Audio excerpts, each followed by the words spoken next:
Welcome to The Explainer. All right, today we're going to take a tour of something pretty incredible. I'm talking about your own spine. Seriously, it is an absolute architectural marvel of strength and flexibility, and we're about to break down its entire blueprint. So let's just jump right in with a question that really gets to the heart of it. Have you ever wondered why your spine isn't just a perfectly straight rod?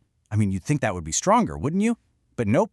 It turns out that for things like balance, absorbing shock, and just moving around, nature had a way better design up its sleeve. Yeah, that classic S shape, that is absolutely not an accident. It's not a flaw either. It's a straight-up masterpiece of biomechanical engineering.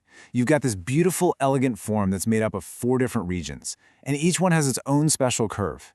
And the amazing part is how they all work together, just perfectly.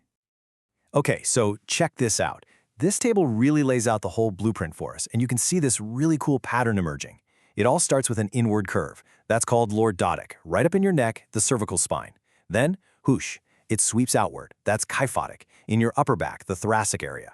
Then it comes back inward for your lower back, the lumbar spine, and then finally curves outward one last time down at the pelvis. See that? In, out, in, out. That alternating rhythm, that's the secret sauce. It's what gives the spine its incredible strength and makes it such an amazing shock absorber. But get this, and this is what I find so fascinating. We are not born with that perfect S shape. Nope, it doesn't come pre-installed. It's actually a structure we have to grow into. We literally build it as we hit those big milestones in the first couple years of life. And that brings us to the 2 different kinds of curves. First, you've got the primary curves.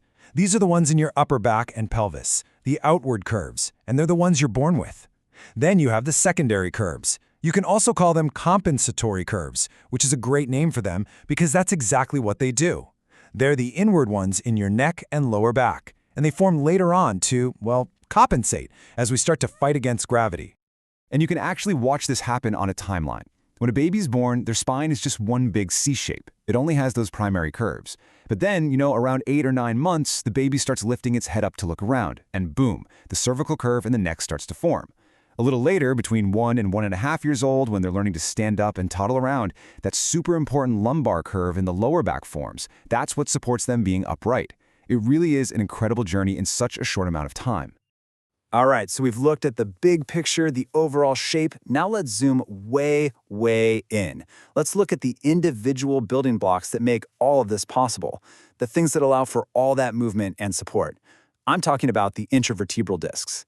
And honestly, the best way to picture one is to think of a jelly donut. Seriously. So right at the very center of each one of these little shock absorbers, you have this soft, gel-like stuff called the nucleus pulposus. And yep, you guessed it, that's the jelly in our jelly donut. Its whole job is to take the hit from all those compressive forces. And wrapping around that jelly center, you've got this super tough, fibrous ring of cartilage. This is the annulus fibrosus. And that, of course, is the donut part. Its job is to provide the structure and keep that soft center contained. So you put them together and bam, you've got the intervertebral disc. It sits between our vertebrae, lets us move, and cushions the impact of literally every single step we take. Okay, but look, anytime you have a structure this complex, and one that works this hard, day in and day out, well, sometimes things can go wrong with the architecture. The curves can get a little out of whack, or some of the individual parts can start to fail.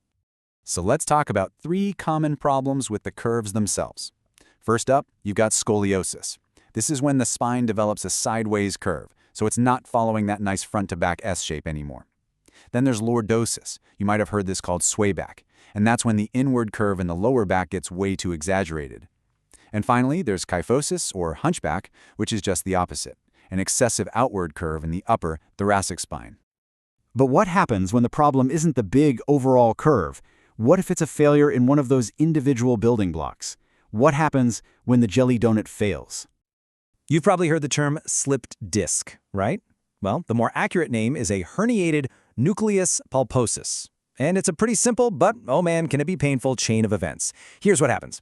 First, that tough outer ring, the donut part, gets weak or even tears. That creates an opening for the inner jelly to squish out, or rupture. And if that bulging jelly presses up against a spinal nerve, well, that's when you get some serious pain. And this usually happens down in the lower back, the lumbar region. Okay, this next part is really cool. Sometimes the problem isn't a herniated disc, It's actually a tiny stress fracture in the bone of the vertebra. And to find it, radiologists have to look for something, well, something very specific and kind of surprising on an X-ray. Believe it or not, they're looking for a Scotty dog. And this is it. This is what they're looking for. It's amazing. If you take an X-ray from just the right angle, all the different parts of a lumbar vertebra, they line up to look just like a little Scotty dog. See it? Now, the neck of that dog is a really thin piece of bone, and if there's a stress fracture there, it looks like the dog is wearing a collar, or like its neck is broken. That break is a big deal, because it can let one vertebra slip forward over the one below it. That condition has a big name, spondylolisthesis. It's just a brilliant, clever bit of medical imaging, isn't it? So there you have it. Our whole architectural tour is complete. We've gone from the grand S-curve that we literally build as babies, all the way down to the tiny jelly donut shock absorbers and even the secret Scotty dogs hidden in our X-rays. And when you put it all together, you're left with this one big thought. This incredible dynamic structure is supporting us every single second of every single day. So the real question we have to ask ourselves is, now that we know how it all works, what are we doing to protect it?